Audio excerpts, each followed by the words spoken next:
Alors bonjour et bienvenue à ce 16e Café Export, donc troisième de la série estivale. Mon nom est Anna Polichak, je suis commissaire à l'international à la Chambre de commerce du Montréal métropolitain. Je fais partie de l'équipe de Thibault que vous l'avez vu dans les 13 premiers Cafés Export. Donc j'animerai celui-ci qui est intitulé Développer vos produits innovants et technologiques à l'international. Donc, comme d'habitude, dans un premier temps, en fait, on va faire un retour sur les actualités, pardon, des 2 dernières semaines. Puis, dans un deuxième temps, on accueillera Alexandre Archambault de l'Aqua Boards, qui viendra nous parler de son expérience d'entrepreneur à l'international. En fait, je voudrais juste vous rappeler que ce webinaire est enregistré, donc il sera disponible ensuite et vous aurez accès aussi à la présentation. Puis, il me reste plus qu'à, avant de commencer, remercier nos partenaires, donc DEC, Développement économique Canada, et le gouvernement du Québec pour le soutien à nos activités, ainsi que EDC et la presse pour le soutien à ce Café Export. Donc voilà, sans plus tarder, on peut commencer avec la revue de presse. S'il te plaît, Céline, merci. Donc, au niveau de l'Europe, l'économie suédoise est frappée moins fort par la pandémie. Bon, on s'en doutait un peu puisque on se rappelle qu'il n'y a pas eu de confinement obligatoire en Suède. Donc, les effets des mesures prises contre la pandémie n'ont pas été aussi néfastes. Donc, d'avril à juin, quand même, l'économie suédoise a quand même chuté de 8,6 %. On explique ça par le fait qu'en fait, la Suède est très dépendante de ses exportations, puis il y a eu une chute de la demande, en fait, de la part des autres pays à ce niveau-là. Donc, c'est pour ça qu'on parle de 8,6 comme chute de l'économie. Mais si on compare à l'Espagne qui a chuté, son économie a chuté à 18,5 de la France dont l'économie a chuté à 13,8 la Suède s'en sort quand même très bien. Au niveau des États-Unis, donc, il y a une augmentation de 9 des exportations en juin. Donc, on attribue ça à la réouverture des usines, donc la reprise de la production, qui a finalement découlé sur une reprise de l'expédition des automobiles et des pièces d'auto. Donc, on a enregistré un chiffre des exportations de 8,3 milliards de dollars. Évidemment, le niveau des exportations en ce moment reste toujours plus bas qu'avant la pandémie. Toujours aux États-Unis, c'est officiel, les États-Unis entrent en récession. Donc, on a enregistré un PIB, donc un PIB de 32,9 En fait, c'est le recul du PIB qui est à 32,9 au deuxième trimestre. Puis on explique ça évidemment par les mesures qui ont été prises par le gouvernement pour contenir la pandémie. Donc, on se rappelle, en mars-avril, il y a eu confinement, réouverture d'une partie de l'activité économique en mai et en juin, mais dans certaines régions du pays. Donc, ce qui a donné, entre autres, une baisse au niveau des dépenses de consommation, au niveau des investissements privés. Le chômage est en hausse. Donc, tout ça amène qu'au deuxième trimestre, les États-Unis entrent officiellement en récession. En Europe, donc l'Allemagne, elle aussi, a enregistré un recul historique de son PIB de 10 Donc, encore une fois, les conséquences des mesures mises en place pour limiter la propagation du virus. Puis ce recul est historique dans le sens que, en fait, depuis qu'on prend ce genre de mesures trimestrielles, donc depuis les années 70, on n'a jamais enregistré ce genre de recul au niveau du PIB. Mais le gouvernement allemand reste optimiste et prévoit un retour à la croissance à partir d'octobre. Puis pour retourner au niveau de production d'avant-crise en 2022. Zone euro, donc modeste croissance de l'économie. On attribue ça encore une fois aux mesures de déconfinement qui ont permis cette croissance, donc cette légère croissance en juillet. Entre autres, on explique que les volumes des ventes au détail dans la zone euro ont vraiment remonté et ils ont remonté au niveau qui était enregistré en février, donc pré-pandémie. Bref, ce qu'on donne comme explication, c'est que les indicateurs de santé économique montrent que la reprise de l'activité économique a été bénéfique, ce dont on se doutait. Continuons avec le Canada, donc d'autres bonnes nouvelles, dirons-nous. Bon, peut-être pas à ce niveau. Ben oui, quand même. C'est celle d'après qui est un peu moins bonne. Mais au niveau du Canada, donc l'industrie manufacturière est en croissance pour la première fois en plusieurs mois. Donc, on, on attribue ça à l'ouverture de plus de secteurs de l'économie domestique. On donne comme explication, donc on parle de l'indice des directeurs d'achat, donc qui est à 50. Si on va en bas de 50, on parle d'une contraction du secteur. Donc, c'est une sorte d'indicateur de la santé de l'industrie. Donc, si on va en bas de 50, c'est qu'il y a une contraction du secteur. Si on est en haut de 50, ça va bien, ou ça va mieux en tout cas. Donc, en juin, on était à 47,8 de cet indice et l'indice en juillet est remonté à 52,9. Donc, on peut rester quand même optimiste. Au niveau de la balance commerciale, c'est là où c'est un peu moins bon, dans le sens qu'elle est montée à 3,2 milliards de dollars canadiens.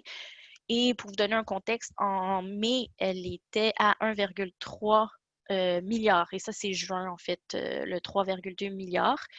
On parle que c'est surtout au niveau du secteur automobile qu'on ressent ça pour les importations qui ont repris et qu'en juin, en fait, on a enregistré une croissance des importations dans ce secteur-là à 216 par rapport à avril. Donc, on parle en général des importations totales d'une augmentation de 22 et exportation totale à une augmentation de 17 puis finalement, ça donne une balance commerciale, un déficit de balance commerciale qui monte à 3,2 milliards de dollars canadiens.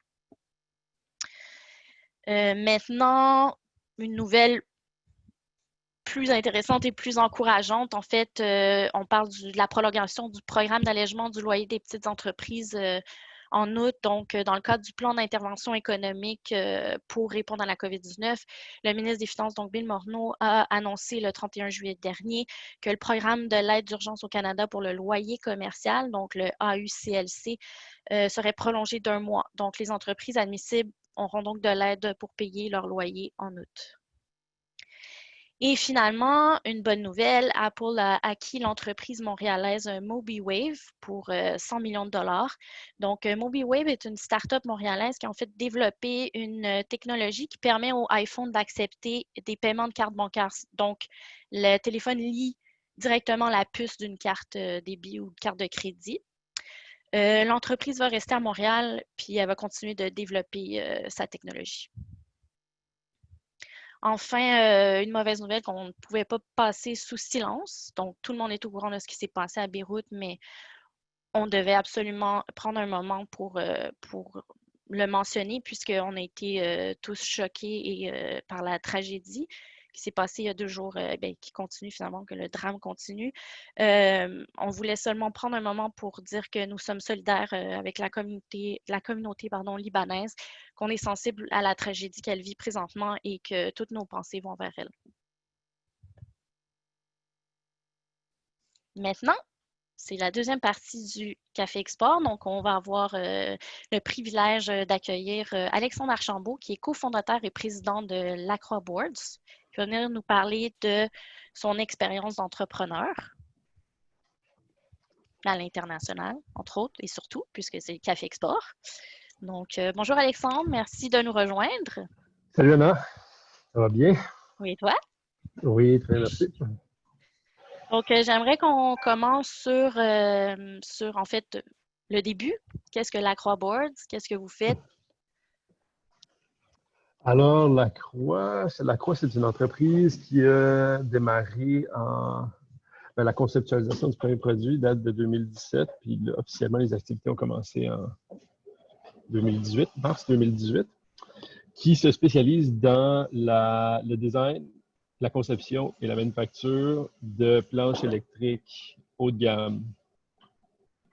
Donc, des skateboards électriques pour experts, finalement. Expert. Voilà. Donc, c'est ça. C'est pas le premier skateboard que tu t'achètes, là. T'es rendu plus loin. Il y en a. De la même Ouais. façon qu'il y a des gens qui s'achètent des voitures sport hyper performantes comme première voiture, s'ils sont chanceux. Mais généralement, ces personnes-là sont plus matures. C'est des gens de 40, 50, 60 ans qui comprennent leurs propres limites et qui veulent avoir simplement le meilleur, the best of what there is. Mais les jeunes dans la vingtaine, la trentaine, non, il y a très peu qui sont sur nos planches. S'il y en a une, c'est pas leur première. Ouais. Puis c'est du haut de gamme aussi, donc il faut quand même. Par la nature de notre modèle d'affaires, puis par la nature du coût de détail du produit, donc nos planches se détaillent entre 3 000 et 6 000 $ canadiens. On filtre, il y a un filtre naturel qui se fait. Oui, effectivement. Puis elles sont faites dans votre Ici, atelier à oui, Montréal. Toutes faites dans à le Montréal. Myland, exactement. Tout conçu ici, designé ici. On a des ingénieurs qui sont un peu partout sur la planète. On travaille remote avec certains de nos ingénieurs. Mais tout l'assemblage et puis la manufacture est faite ici à Montréal, dans le Myland. Ouais. Puis comment elle est née, l'entreprise? Elle est née un peu de façon, en anglais on dit serendipity, chanceuse, par la chance je dirais.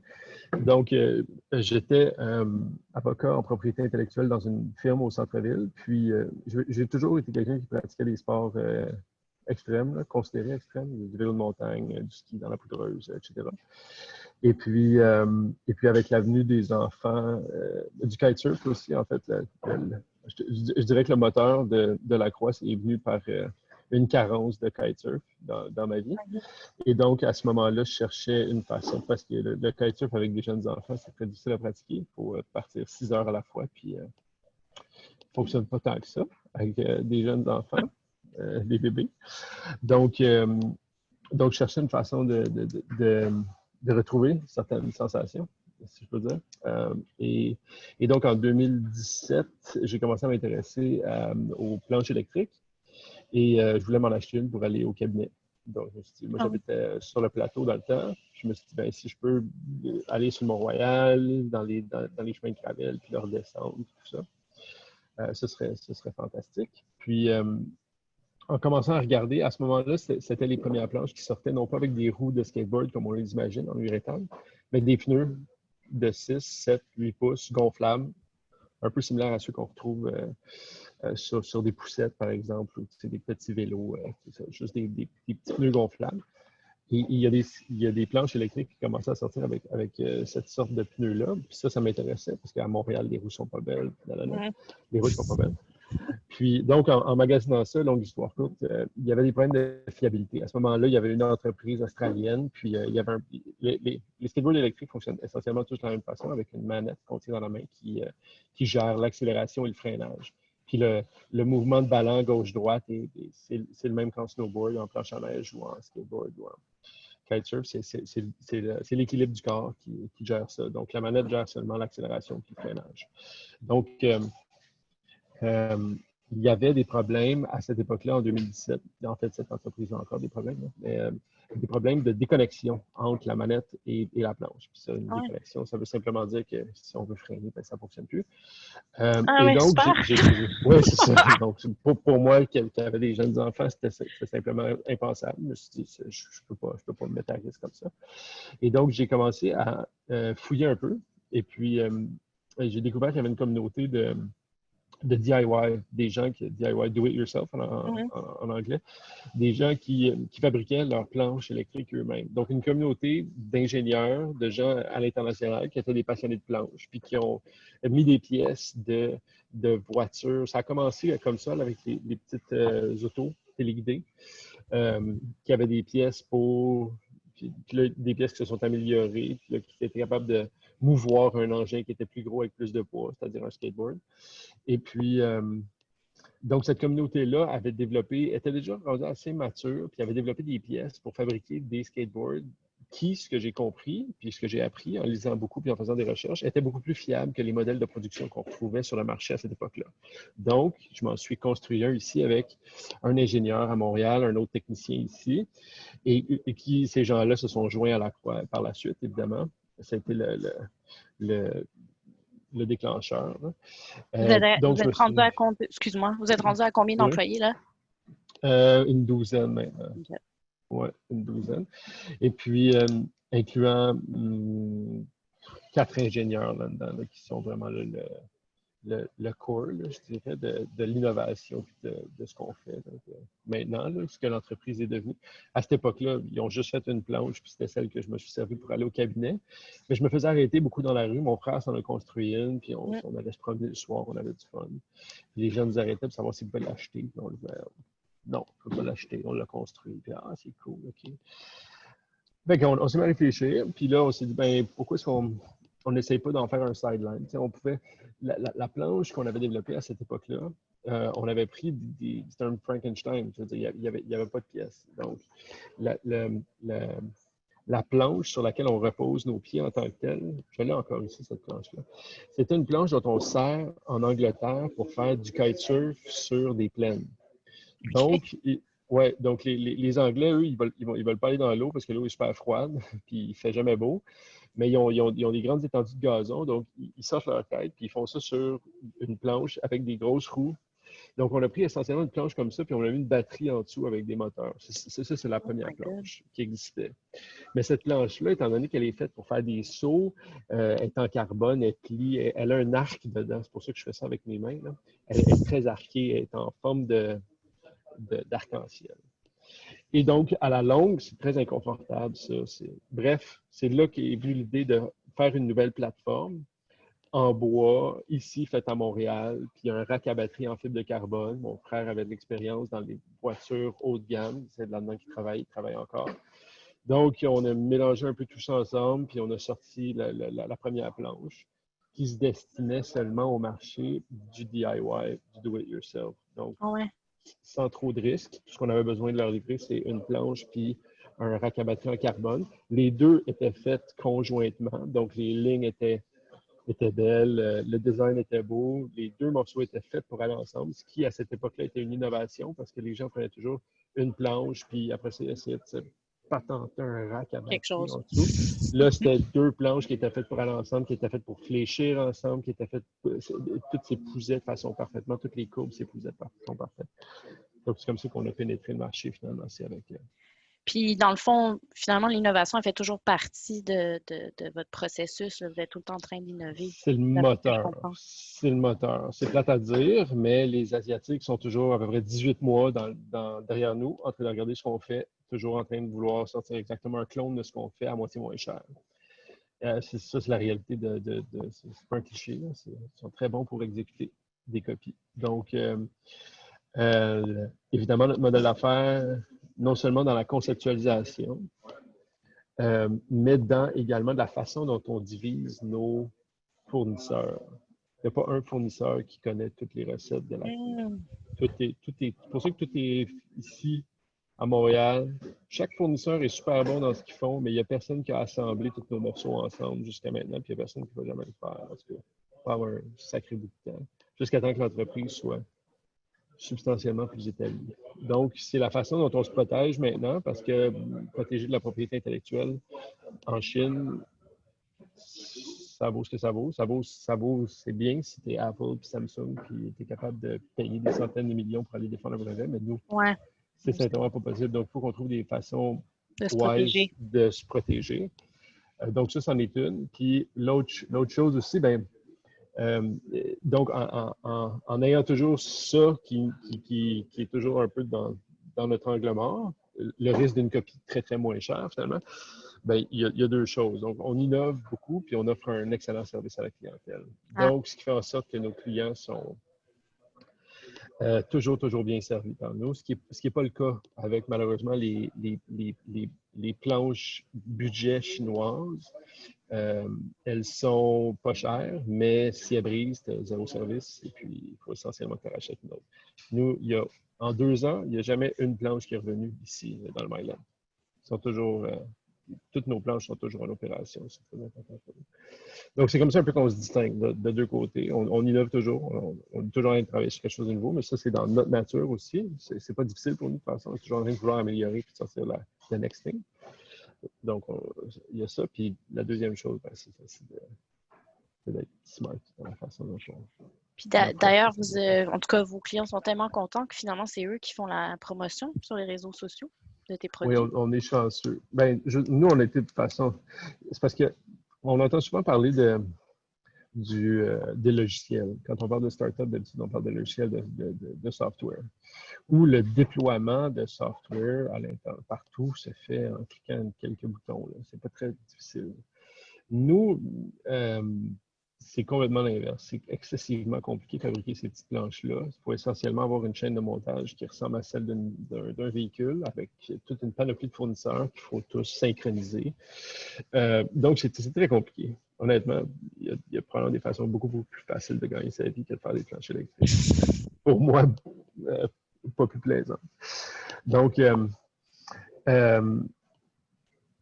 c'est ça. Je me souviens pas où est-ce que j'en avais ça. Excuse-moi. La promotion de tes produits que tu n'as même pas Oui, besoin c'est ça, la vraiment de promotion. travailler Exact. là-dessus parce que Excuse. les Oui, tout à clients, fait. non. Fait que, donc, contrairement au software, nous, donc, ils sont plus difficiles à construire, mais ce qui fait en sorte qu'on a besoin de mettre tellement d'efforts dans nos produits pour être en mesure de les vendre que les clients l'apprécient, ça. Et surtout versus la compétition qui a plus de difficultés. Donc, le marché du skateboard électrique c'est rempli d'entre... C'est un cimetière, en fait. C'est un vrai cimetière. Les odds, ouais, odds are stacked against us. C'est vraiment le cas de le dire, parce qu'il y a plein d'entreprises qui ne sont pas capables, pour toute une panoplie de raisons différentes, de survivre. Et donc, nous, ça va bien. On survit, on croît. On est encore en croissance constante depuis 2 ans. Mais c'est aussi basé, en fait, c'est que notre focus est uniquement basé sur la satisfaction de nos clients. Non seulement lorsqu'ils sont les pieds sur la planche, mais lorsqu'elle ne fonctionne pas. Puis qu'on fait tout ce qu'on peut pour la réparer, qu'ils soient ici, à Dubaï, en Australie, à Singapour, peu importe. On trouve une solution. On FedEx 24 heures des pièces. On fait tout ce qu'il faut. On fait des vidéos web avec eux pour la réparer. On fait tout, ouais. Donc, c'est comme ça qu'on réussit à se démarquer, puis qui fait en sorte qu'on n'a jamais dépensé $1 jusqu'à maintenant en marketing. Mais là, on va commencer à le faire. Je pense qu'on est rendu là, mais jusqu'à maintenant, on n'a pas dépensé un sou. C'est juste du bouche-oreille. En tout cas, là, tu as ouvert la porte. Là, on va parler de l'internationalisation. Donc, finalement, la Croix, c'est juste, tu n'as pas pu, tu sais, je veux dire, tu as commencé par internationaliser presque. Là. Je veux dire, tu n'as pas eu le choix. L'entreprise n'existerait pas si j'avais pignon sur rue sur Saint-Denis ou Saint-Laurent. Ça n'existerait pas. La seule raison pour laquelle on est capable de survivre, c'est parce qu'on est dans une niche hyper niché, je ne sais pas comment le dire autrement, où c'est des gens qui ont pratiqué des sports de planche toute leur vie. C'est des gens qui font beaucoup de ski l'hiver, c'est des gens qui font du kitesurf l'été, c'est des gens qui sont toujours à la recherche de cette sensation-là, cette adrénaline-là, qui requiert, quand on va la chercher de façon naturelle, dans la nature, c'est-à-dire avoir une journée parfaite de kitesurf, c'est assez compliqué. Il faut qu'il y ait du vent, il faut être à la bonne place, il faut être au bon moment, ça prend beaucoup de préparation. Et donc, obtenir certaines sensations, ça relève de la chance beaucoup. Il faut que les étoiles soient alignées. Et donc, avec nos planches, on est capable d'aller chercher ces mêmes sensations-là sans l'alignement de toutes ces étoiles-là. Tu branches la planche dans le mur, elle est prête à y aller, puis tu peux avoir 1 heure et demie de plaisir, puis revenir chez vous, puis te sentir repu. Et comment vous avez percé les autres marchés que le Québec, clairement, puis comment vous avez décidé, comment vous les avez choisis, comment vous êtes développé dans d'autres pays. D'ailleurs, vous êtes présent sur quel marché, on va dire les principaux, là? On a vendu jusqu'à maintenant dans 18 pays. Mais les principaux étant les États-Unis, l'Europe et l'Australie. Ça, ce sont les principaux marchés sur lesquels on est présent, avec les États-Unis étant le marché le plus important. Ouais. Puis comment est-ce qu'on s'est retrouvé sur ce marché-là? Bien, c'est par la stratégie de commercialisation au départ. Donc, pour essayer de prendre le moins de risques possible, c'est-à-dire construire une planche avec une batterie, des moteurs, livrer ça à l'autre bout de la planète, puis de pas être sûr qu'elle fonctionne quand elle arrive, puis devoir en envoyer une autre, puis la faire renvoyer, ça, c'est énormément de risques. Je veux dire, c'est énormément de risques. Il faut qu'il y ait une équipe d'ingénieurs qui soit sérieuse, fiable, compétente, pour être en mesure de limiter tous les risques de ce qui peut se produire au plus bas possible. Et donc, ça, quand on a commencé, nous, on se disait, moi, j'étais encore avocat, on se disait, oh, on va faire ça comme un sideline, puis ça va payer nos bébelles. à mon frère et à moi, à nos jouets, là, parce qu'on aime ça les jouets, visiblement. Et, et donc, euh, ce qu'on s'était dit à ce moment-là, c'est qu'on va simplement, on va prendre le moins de risque possible, on va faire un moule, on va dessiner notre planche. C'était déjà quelques milliers de dollars. Là. On aurait fait, sûrement que ma blonde aurait fait un voyage. Ça n'aurait pas fonctionné, ça serait dit, ben, là, des idées de fou, là. On va laisser faire la prochaine fois. En faisant simplement faire un moule ici à Montréal avec une compagnie de skateboard, de planches normale, c'est eux qui ont fait notre moule. D'ailleurs, c'est eux qui ont fait toutes nos planches jusqu'à maintenant. C'est encore cette même entreprise-là montréalaise. Et faire simplement un moule pour le rack à batterie en carbone. Donc, c'est comme ça qu'on a limité le risque. On ne vendait pas la planche toute vendue, toute assemblée comme on la vend aujourd'hui. Quand on a commencé, ce qu'on a commencé, c'est par vendre une cinquantaine de cette planche-là avec l'enclosure qui a permis d'avoir des fonds nécessaires pour être capable de là commencer à vendre ce qu'on appelle des complete boards. C'est la planche avec la batterie, tu as simplement besoin de la brancher dans le mur puis l'activer quand tu es rendu chez vous, pas de la bâtir toi-même finalement. Ça coûte également 5 fois plus cher. Je veux dire, si tu achètes juste la planche et le rack à batterie, c'est quelques centaines de dollars, alors que si tu achètes toute la planche, c'est quelques milliers de dollars.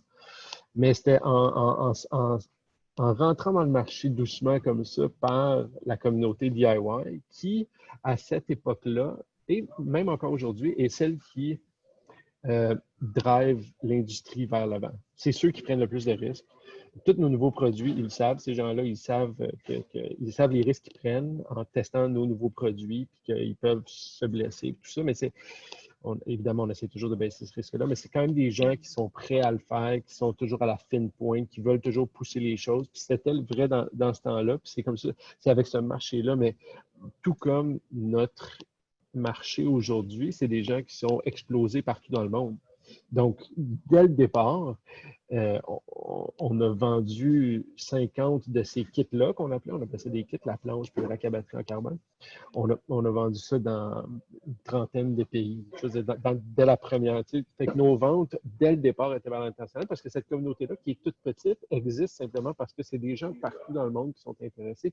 Il y a le gars dans le fin fond de son rang en Irlande, il y en a un autre en Islande, il y en a un autre qui est dans les Alpes, il y en a un autre qui est en Australie, puis tous ces gens-là, je veux dire, ride dans des endroits absolument magnifiques, puis se sont dit, ben moi, je suis un passionné de planche, dans le fond, je fais des sports toute l'année, pourquoi j'en aurais pas une électrique? Puis là, ils se sont joints à cette communauté-là. Fait que c'est beaucoup des gens qui sont, c'est ça.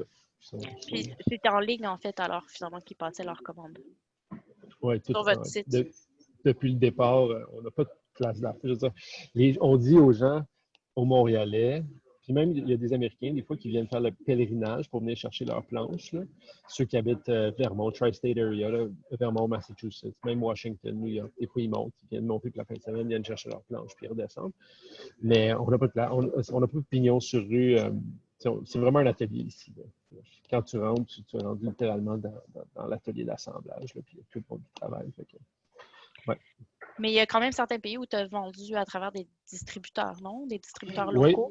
on vient de commencer. Là, donc là, depuis le mois de décembre dernier, on a un distributeur en Europe qui est basé en Slovénie, qui a son OK. propre site web aussi, la Croix Europe, ben, dont évidemment la propriété nous appartient, tout ça, mais c'est lui qui l'opère. Donc, il opère son propre site web, il achète par palette. Donc, il stocke davantage. Puis l'avantage pour les Européens, c'est que non seulement ils ne payent pas des douanes épouvantables, mais on est capable de pricer, c'est juste le mot en anglais, mettre le prix sur les planches pour inclure la pâte. Puis, bref, pour que ce soit un package plus alléchant, parce qu'avec les douanes et le shipping, ça coûte très, très cher envoyer ça. Donc pour nous, avoir un distributeur en Europe, c'était priorité numéro 1. Puis là, en Australie, c'est priorité numéro 2. C'est toujours la même chose. Pour nous, c'est d'envoyer des planches individuellement. C'est possible de le faire. Puis il y a des gens qui le font, puis on en vend. On a 5 planches là, qui vont partir cette semaine en Australie. Mais ça coûte 600 $ par planche envoyée, juste en shipping. Fait que ça, c'est Ouais. comme, je veux dire, on se coupe une énorme part du marché simplement parce que ces gens-là doivent rajouter un 1200, 1300 $ par-dessus le prix du board, simplement pour des douanes et le shipping. Ce qui fait que, c'est ça. Déjà que nos planches sont chères, là, ils deviennent des fois beaucoup trop chères. Puis pour l'Australie, alors comment ça se passe? Je pense que Alors vous là, avez ce qu'on a percé. fait, oui, ben, avec l'aide du programme auquel tu m'as gentiment invité à m'inscrire et qui a été. Il faut que les gens sachent aussi PAC, qu'on se connaît, hein? Programme C'est ça, on d'accélération se du connaît, commerce nous. international. Voilà, merci Anna. On va le plugger. On est amis. Ma femme te connaît depuis très, très longtemps. Donc, donc, tu m'as invité à m'inscrire à ce programme-là qui a été très bénéfique. Non seulement ça m'a forcé à faire un plan d'affaires pour l'international, ça m'a forcé à m'asseoir, puis à faire un plan, puis à prendre le temps de le faire, mais également réfléchir sur la façon dont j'allais l'attaquer le marché. Et là, on vient de vendre notre premier démo à ce qui deviendra, je l'espère, notre distributeur australien. Donc, voilà. Non, ça, c'est essentiel pour nous, étant donné qu'on vend des produits où il y a une barrière douanière et de transport qui est très, très, très, très présente. Surtout que la plus grosse entreprise de skateboard électrique dans le monde est en Australie, donc ils ont un avantage local excessivement concurrentiel. Nous, les gens, là, quand tu convertis 100 $ australiens, puis tu rajoutes le shipping, tu rajoutes les douanes, ça devient inalléchant, sauf pour ceux qui en veulent vraiment, vraiment, vraiment une. Mais on aimerait ça que les gens qui en veulent vraiment une en achètent aussi. Pas juste ceux qui en veulent vraiment, vraiment, vraiment. C'est ça. Mais d'ailleurs, on a mentionné PAC, mais je voulais te poser une question sur, en fait, comment tu as été comment tu as été accompagné par l'écosystème dans tes démarches à Oui, l'international? bien été accompagné. Je dirais que c'était un délégué commercial, je pense que c'est comme ça qu'il s'appelle. Oui, c'est un délégué commercial qui est basé en Asie. Et c'est lui également qui gère la région Nouvelle-Zélande-Australie, qui est celle qui nous intéresse, OK. Nouvelle-Zélande-Australie, qui sont essentiellement deux marchés distincts finalement. C'est pas du tout la Donc, même niveau chose. fédéral, c'est ça? Le délégué Oui, commercial? OK. exactement. Lié avec l'ambassade. Et puis, ils nous ont mis en contact. Donc, ils ont fait leur recherche. Ils ont fait, on a eu une première mise en contact. Malheureusement, ça n'a pas marché avec celui-là. Celui qui vient d'acheter notre planche démo, c'est pas celui qui nous a été introduit, mais ça ne OK. change rien. Cette démarche-là a quand même été faite, puis elle aurait pu être quelque chose, elle n'a pas été. Mais je considère quand même que toute cette démarche-là a été bénéfique parce que ça m'a permis d'avoir des idées plus claires par rapport à ce que je désirais pour le déploiement dans cette partie-là du monde. Puis, écoute, on est en plein COVID, donc je suis quand même un peu obligée de poser la question. Comment ça s'est passé pour toi, en fait, les mois de confinement? Est-ce que ça s'est Donc, bien nous, on passé au était niveau des affaires? vraiment très chanceux, là. Les gens, je veux dire, il n'y a pas une outil de distanciation sociale plus amusant que le produit qu'on fait. Donc, nos ventes ont complètement explosé. Là où on a eu des défis, c'est au niveau de la main-d'œuvre, donc l'assemblage Ah ici, ouais. puis au niveau de nos fournisseurs, qui sont beaucoup en Asie. Hein? On ne se le cachera pas, on a beaucoup de fournisseurs en Asie. Puis livrer des pièces on avait des pièces qui étaient livrées par avion, généralement, puis ça rentrait dans des avions commerciaux de ligne normale. Mais là, il y en a quasiment plus. Il y en avait quasiment plus. Puis il y en a toujours quasiment plus. Donc, on a des pièces qui ont dormi dans des ports à Hong Kong en attendant de prendre un vol pendant 1 semaine, 2 semaines, 3 semaines. Puis pour nous, ça, c'est brutal. Donc, c'était plus un défi logistique où, ouais, fait que ça a causé des. Je me plains pas. C'était comparé à d'autres entreprises, c'est vraiment des très, très maigres problèmes. Ce qu'on a eu, on a eu chance d'avoir une croissance, puis encore une croissance de notre chiffre d'affaires, puis de notre clientèle. Donc, on a eu des issues, mais they were good ones, I guess. Des beaux problèmes, ouais, comme Ouais, on c'est dit. ça. Je me plains pas parce Stressant, que ça a mais été. C'est ça. Il y a des gens qui l'ont vraiment pas eu facile. Puis là, je me force maintenant aussi, par exemple, on a des casquettes, puis des t-shirts, puis tout ça. Puis avant, je faisais affaire un peu la première compagnie Google que je trouvais, là, puis mais là, je me force vraiment pour faire ça local maintenant. Donc, encourager les entreprises d'ici autant que je peux. Ouais, c'est important. passons un petit peu plus à... en fait, je voulais parler des défis donc qui restent pour à surmonter pour la croix, puis aussi pour toi en tant qu'entrepreneur. Est-ce qu'il y a des défis que, tu sais, quand tu as commencé, parce que tu étais avocat, comme tu as dit tantôt, puis là, tu es Ouais. passé entrepreneur. Donc, je voulais faire une partie sur Ouais. les défis. Ah, c'est juste ça, les défis. C'est juste ça, des défis. Oui, non, il y a constamment des défis. Il y a une bonne question. Fait que les défis en tant qu'entrepreneur, c'est un défi d'organisation. Tu sais, c'est vraiment une startup, c'est un chaos organisé ou essayer d'organiser un chaos. Puis c'est vraiment comme ça que ça s'inscrit. Donc, chaque nouvelle personne qu'on embauche, tu sais, on essaie vraiment de les mettre, de les conscientiser au fait que les solutions ne vont pas venir d'en haut, mais que les solutions doivent venir tu sais, dans l'optimisation du processus d'assemblage, dans tous les problèmes qu'il peut y avoir, puis trouver une meilleure façon de faire quelque chose, ben, ça revient à la personne qui est en train de le faire, de documenter, puis de s'améliorer, puis d'essayer de trouver des façons. Puis s'il y a des idées, ah, OK, peut-être qu'on pourrait faire ça comme ça, déplacer telle chose dans l'atelier, ça irait plus vite. Puis c'est littéralement, on est comme constamment en train d'essayer d'améliorer une chaîne d'assemblage. Donc, il y a ça. Mais ça va bien. On embauche du monde brillant puis motivé. Fait que ça va très bien à ce niveau-là. Puis les défis, ben, les autres défis, on a un défi de marketing. Je veux dire, on est dans une business qui, malgré tout, reste cyclique. Donc, les gens achètent beaucoup de mars à septembre, puis de octobre à février, c'est... donc, par le développement à l'international, puis maintenant, en Australie, puis en Europe, avoir des distributeurs, ben ça développe. Donc, il y a l'agrandissement du marché, il y a la diversification de nos produits maintenant. On a je ne vais pas me claquer les bretelles, là, mais les meilleurs ingénieurs au monde travaillent essentiellement pour nous. C'est comme 2 ou 3 personnes qui font le travail de 10 personnes et puis qui ont développé des produits maintenant électriques électronique, donc essentiellement le moteur du skateboard électrique qu'on appelle le Electronic Speed Controller, ESC. Avant, on l'achetait d'une entreprise tierce et maintenant, c'est nous qui le fabriquons à l'interne et nous, on les vend maintenant à nos compétiteurs, on les vend à des compagnies de scooters électriques. Ben. Donc, parce que ça fait le lien entre la batterie et un moteur et à peu près tous les moyens de transport que ça aide de l'unicycle électrique, l'espèce de grosse roue qu'on se tient entre les mollets, jusqu'au scooter, jusqu'au foil, au surf électrique, tous ces engins-là, tous ces moyens de transport-là ont un Electronic Speed Controller.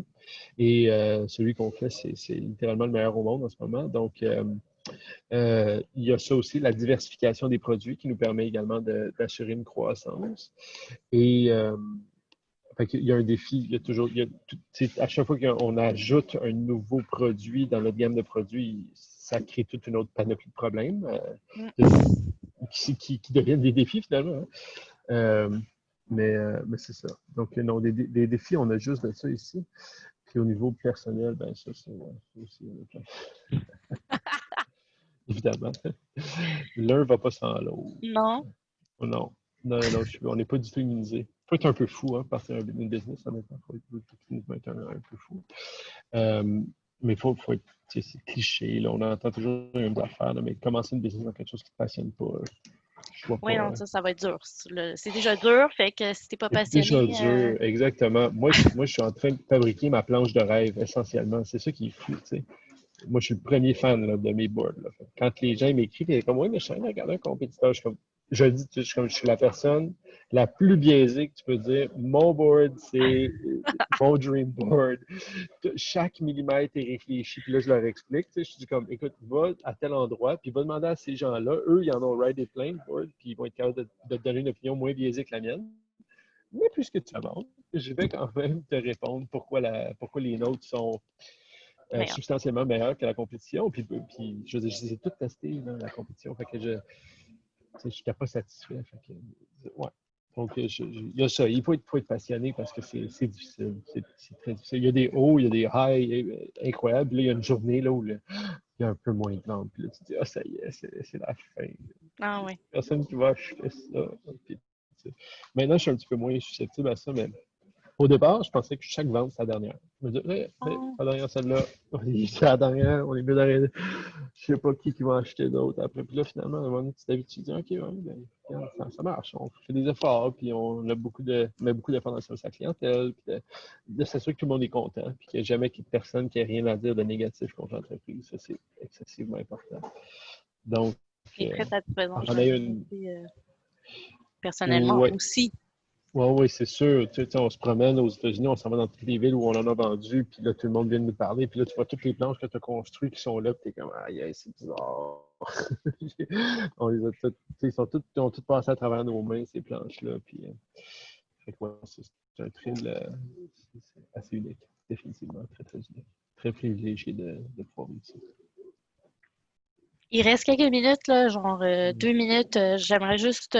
En fait, j'ai 2 questions. Il y en a une qu'on pose tout le temps dans le Café Export version estivale. Mais d'abord, c'est quoi les prochaines étapes pour ton entreprise, pour la Croix Boards? Continuer la diversification des produits. Donc, on va sortir d'autres produits qui n'ont rien à voir avec les skateboards, mais qui sont essentiellement des jouets le fun.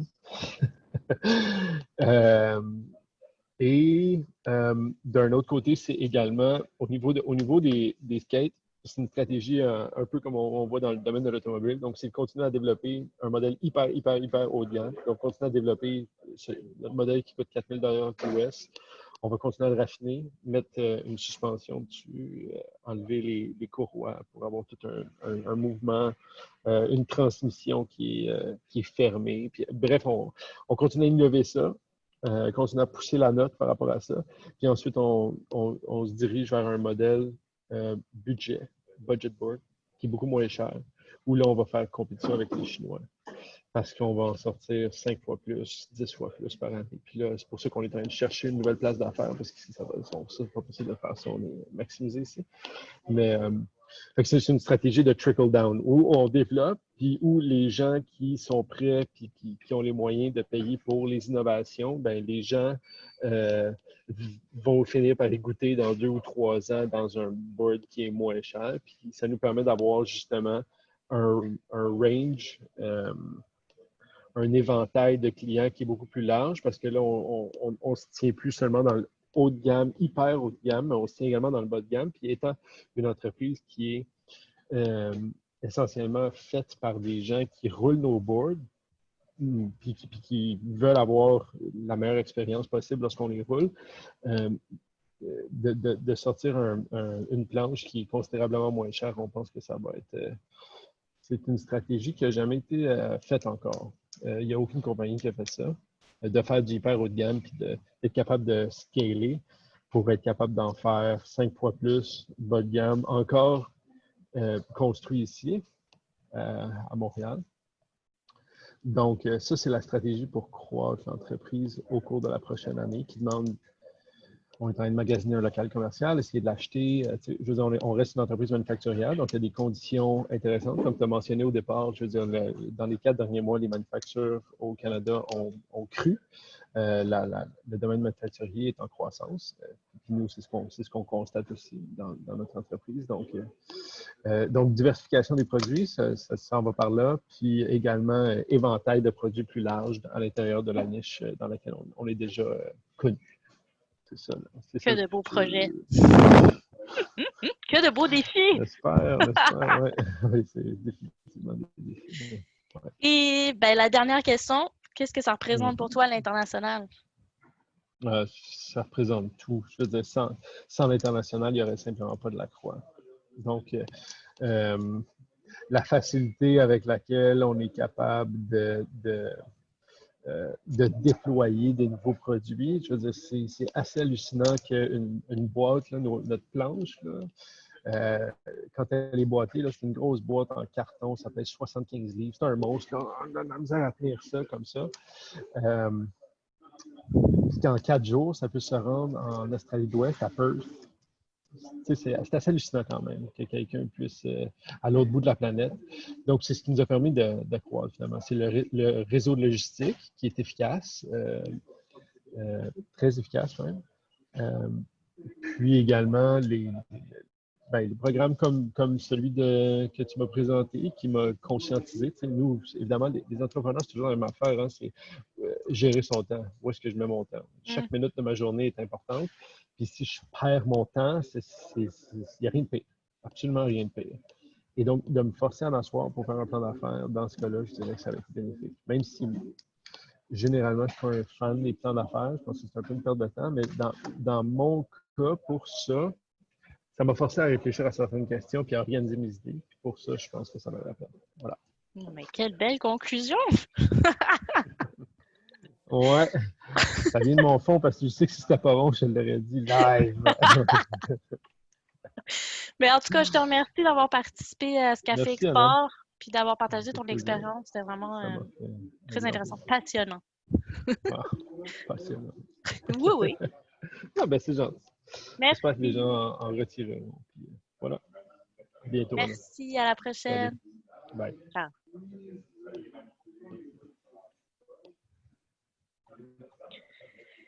Donc, il reste, ben, en fait, on a dépassé, je suis désolée, mais juste quelques petites choses à vous dire. En fait, pour vos questions, si vous avez des questions, vous pourrez les envoyer, nous les faire parvenir. Je vais vous montrer les coordonnées. Céline va vous mettre les coordonnées après.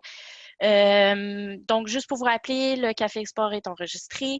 Donc, si vous voulez le revoir, le revisionner, vous pouvez aller sur notre chaîne YouTube, sur le site de la Chambre. Après ça, vous pouvez nous écrire. Donc, voici nos coordonnées à Thibaut. Vous pouvez envoyer en fait à Thibaut vos questions parce que ça fait longtemps qu'il n'a pas animé de Café Export. Il s'ennuie. Il a trop hâte que vous lui écriviez des courriels. Non, mais blague à part, si jamais vous aviez des questions, on n'a pas eu le temps de les aborder, on est désolé, mais envoyez-nous vos questions, ça nous fera plaisir d'y répondre. Et puis, je dois remercier nos commanditaires, nos partenaires, encore une fois, donc DEC, Développement économique Canada et le gouvernement du Québec pour leur soutien à nos activités et aussi EDC et la presse pour le soutien à ce Café Export. Donc, il ne me reste plus qu'à vous remercier d'avoir participé à ce Café Export, ce 16e Café Export. Je vous donne rendez-vous dans 2 semaines pour le dernier Café Export version estivale qui va être animé par mon collègue Benoît. Et puis, ben, je vous remercie et à la prochaine.